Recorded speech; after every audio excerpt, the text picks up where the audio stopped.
Welcome back to watching News Tonight. It's been a big day for sports today. So over to the sports desk for all the sports stories of the day. Over to you, Natasha. Well, thanks, Ram. It certainly has been an exciting day in the world of sport, especially when there's controversy surrounding the IPL yet again. And our Indian athletes creating history at the Commonwealth's mixed day, really. However, first up is the ongoing IPL saga. Don't be surprised because there's a different twist to it this time around. The BCCI outrightly denied sending any threatening messages to the IPL owners and franchisees, rubbishing the reports. Ratnakar Shetty, CAO of BCCI, said the BCCI has received information that some messages allegedly sent from BCCI Secretary N. Srinivasan's cell phone to the IPL franchisees are being circulated and talked about by the media.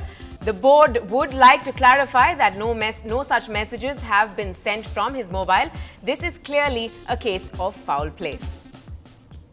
And while all the ugly decisions and reactions are flying back and forth between the BCCI and the IPL franchisee owners, the captain of the Deccan Chargers, Adam Gilchrist, voiced his views, clearly hoping for a compromise to keep the original format of the IPL game.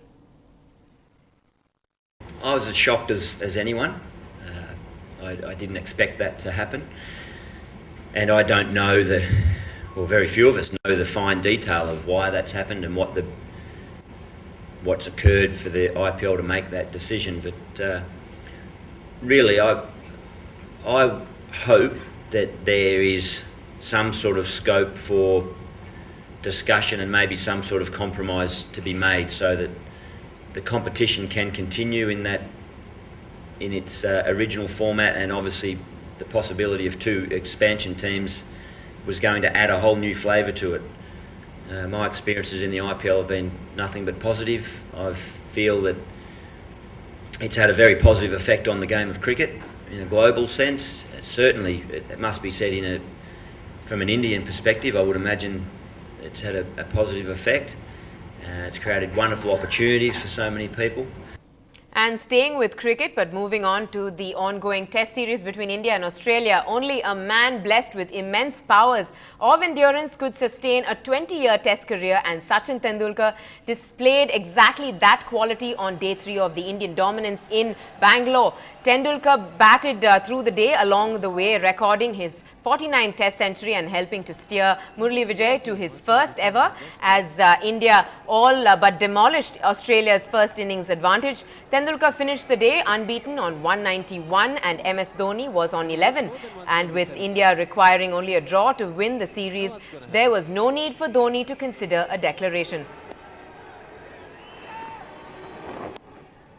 Well, certainly no surprises that the Master Blaster has fans across the globe, but coming from the very mouth of one of Australia's greatest former cricketers. Yes, we are talking about Adam Gilchrist, who says Sachin is the greatest batsman he's ever seen, and he also adds a pat on the back for VVS Lakshman for his talent display so far.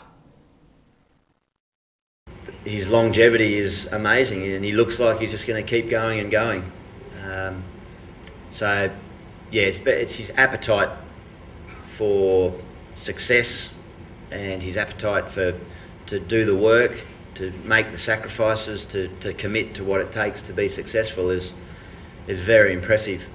So, yeah, he's certainly the best batsman that I have seen or played against. You're right, he's a genuine match winner. There's a lot of batsmen in that team that set games up and score heavily, but Lakshman, when the chips are down, when the pressure is on, often he comes through and actually wins games for India. So he's a very special talent.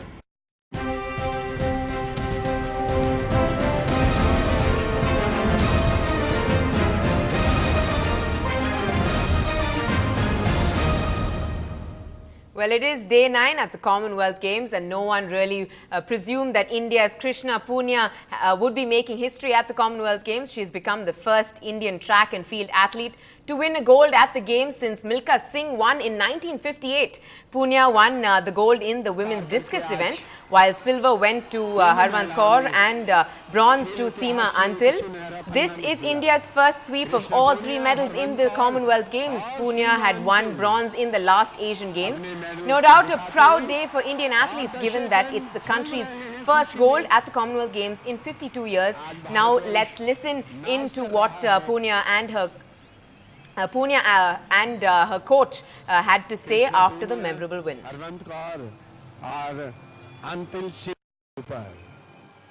Crowd देखा था और मैं चाहती थी कि मुझे भी ऐसे चीयर अप किया जाए और उससे ही ज़्यादा मेरे को चीयर अप मिला और मुझे काफ़ी खुशी हो रही है.